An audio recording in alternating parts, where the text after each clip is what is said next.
This is Boomer Life on CIL 650. You're not alone. I am here with you. This is Boomer Life on CIL 650. I'm Joanne Sutton. Thanks for joining us today. In studio with me is Maria Howard, CEO of the Alzheimer's Society of British Columbia. And Maria, we're talking about the backbone of the society. You're only as good as your volunteers, right? Absolutely. They are so essential to helping the society achieve its mission, spread awareness, support people. They are just an important part throughout the whole entire number of activities that we do. Yeah, absolutely. Critical. And Volunteer Week will run April 23rd through the 29th. And our next guest on Boomer Life is our resident volunteer expert. This is Stacey Ashton. Hi, Stacey. Thanks for joining us today. Hello. Thank you very much. Now, Stacey is the new Provincial Program Coordinator of Volunteer Resources at the Alzheimer's Society of BC. No stranger to this. She has extensive experience in volunteer engagement from her 10 years as Executive Director of Community Volunteer Connections and 6 years as Vice President of Volunteer BC. So you've got a pretty shiny resume. Yeah, not so bad. The high expectations here. There's a lot of weight on your shoulders. No, it's great to have you today. I should also mention that Stacey is a nominee for a 2017 YWCA Woman of Distinction Award. So good luck with that. Thank you. It is an impressive resume. Maybe you could help fill in a few blanks for us and talk a bit about your experience and how that has shaped your philosophy around volunteers. Mm-hmm. Well, running a volunteer center, the job there is to know what all kinds of volunteer opportunities are in the community and connect people to the right opportunities for them. And I think the thing that I learned the most from that is that there are all kinds of different ways you can contribute, and there really is no such thing as a thing a volunteer can't do. And I knew that from before in my own volunteer experience. I started on the crisis lines, the Vancouver crisis lines. And so I already knew that as a volunteer, there's no skill that I can't learn, that I can't contribute, there's no call that's going to be too difficult for a volunteer to handle. And what I love about the Alzheimer's Society is it looks at volunteerism in the same way, that they're really like, why wouldn't you have volunteers run a support group for people with early stage dementia? Why wouldn't you have volunteers across 22 communities pretty much single-handedly put together 22 walks across BC? Why wouldn't you do that on a day? Of course you can have volunteers do that much and contribute that much. And if you think that way as an organization, you really can be so much bigger than what you seem to be, because you are just leveraging the efforts of thousands of people. Well, I think you've just nailed a couple of really key components about volunteers. Number one, by saying there's just nothing that there's no job that a volunteer can't do. Every volunteer is capable of something. Mm-hmm. You may be better at some things than other things, but also in a position like yours is being able to work one-on-one with those volunteers and find out what their strength is. I don't think a lot of people or a lot of organizations have time to do that or resources set up to do that. Mm-hmm. It's got to be a huge advantage. Well, I think so, yeah. And I think with in an organization that engages volunteers well, that really becomes a big focus of what that organization is doing. You really don't want to be doing things yourself, or with staff that you could be involving the community in doing. It's always stronger if it's the community that's doing it. It's the community that has to deal with dementia and the social consequences of dementia. It's the community that is going to be dementia friendly. So the more you have people involved in the work of that, the quicker you can accomplish that goal. So this is a new position for you as a provincial program coordinator for volunteer resources. What do you actually do? Oh, well, the Alzheimer's Society... We don't have an hour. I know, so many things. Let me get out my day timer.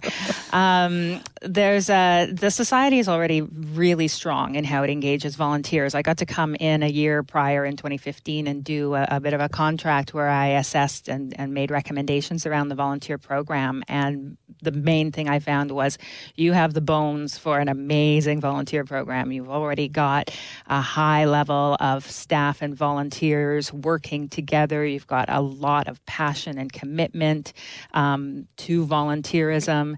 And because in any organization you have things spread out over departments, if you don't have like a single coordinator helping bridge things across departments, things start to grow differently in different departments. So a lot of my job is going to be helping to harmonize things across departments, helping to have volunteers who are successful in one department go on and contribute to other departments if that's what they want to do. And there's a lot of excitement around that.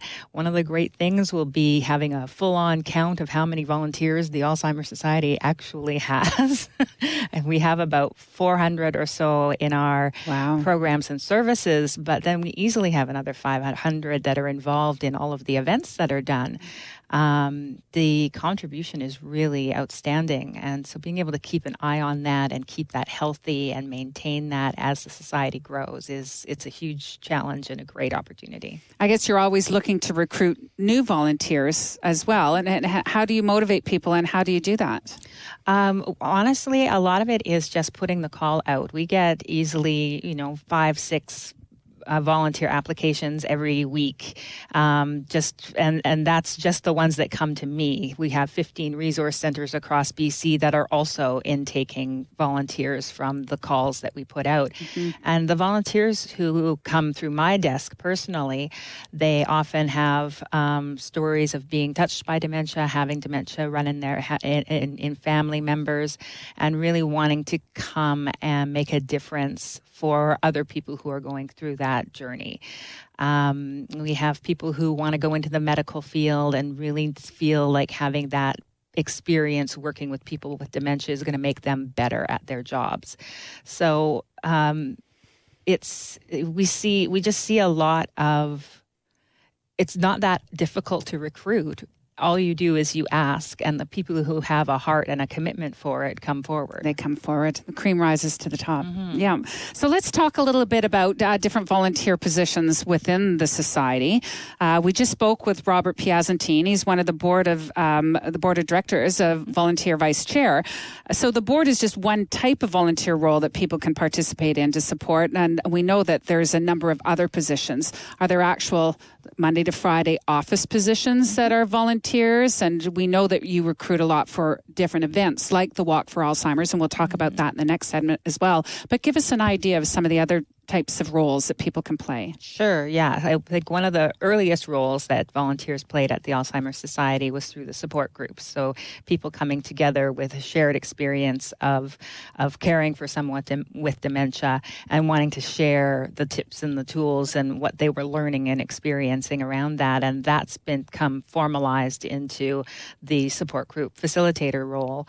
And it's really an amazing thing because it's based on, that facilitator role is based on everything that the Alzheimer's Society has learned over 35 years of volunteers being engaged in running caregiver support groups and dementia support groups.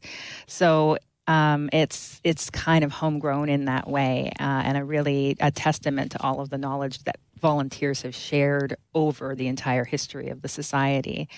The Minds and Motions program is a new one, so that's a recreational program, and volunteers help out it's people with dementia and their caregivers come together, and there's a fitness component and there's a socializing component, and the volunteers really work kind of one-on-one with people coming and making sure that everybody is following along with the exercises and having a good time.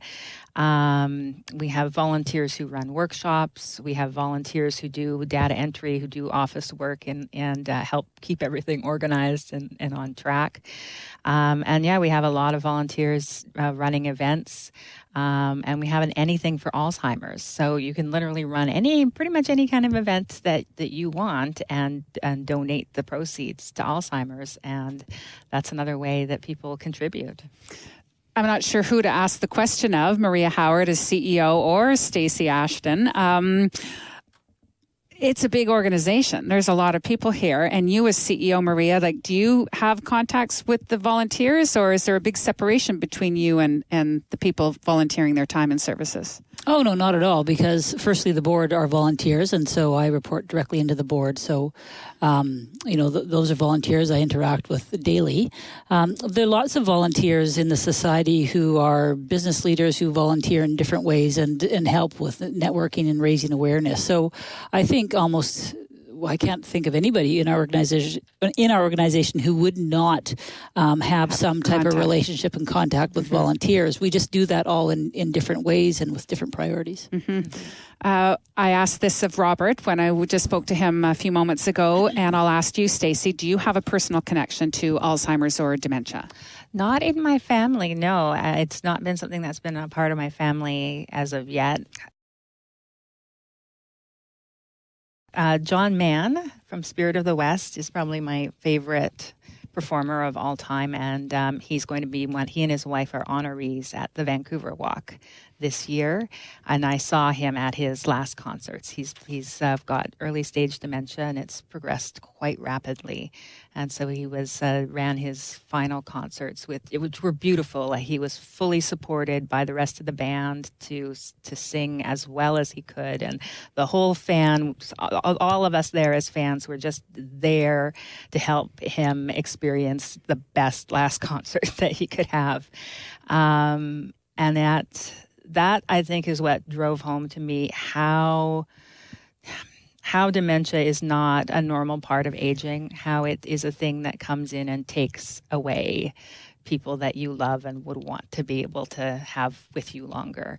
That's a great story because you've actually made such a strong connection with someone who's not a personal friend of yours, but he's had impact on all of our lives. And we were extremely fortunate here to have John Mann and Jill come and join us for a show last year. Yeah. One of my high points of volunteering was I was volunteering at the Celtic event, and I got to help him park his car. I was a parking attendant. But seriously, it was a standout moment of my volunteer career that I got to do that. Because, he's just been a person who's meant a lot to me, and that was one of those things that breaks your heart. I love that. I think it's a great story. Is there anything else that you wanted to add to today's program? Is there any volunteer openings at the Alzheimer's Society right now? Or Absolutely. There's always volunteer opportunities all across the board. So we have our website. Check out our website. Contact me. And I think if there was anything I would want to add, it really is that volunteering is such a team effort. Like it really is that we all have the same goal. We all have the same goal of addressing dementia in our communities, helping people feel more connected and supported when they're dealing with the disease, helping make sure that there's contributions to a cure and research. And that's something that we do together as a community. The organization is one part of that community, and the volunteers are another part of that community. And it happens when we get together.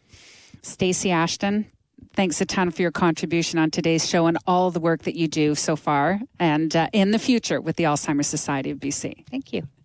Stacey's helping make a dementia-friendly community. Stacey is the Provincial Program Coordinator for Volunteer Resources at the Alzheimer's Society of BC. And Volunteer Week coming up April 23 through the 29th in British Columbia. We've got a lot more volunteers to meet and some tips on getting involved as a volunteer. That's all coming up next on Boomer Life on CL 650, so don't go away. Celebrating the baby boomer lifestyle. This is Boomer Life on CL 650.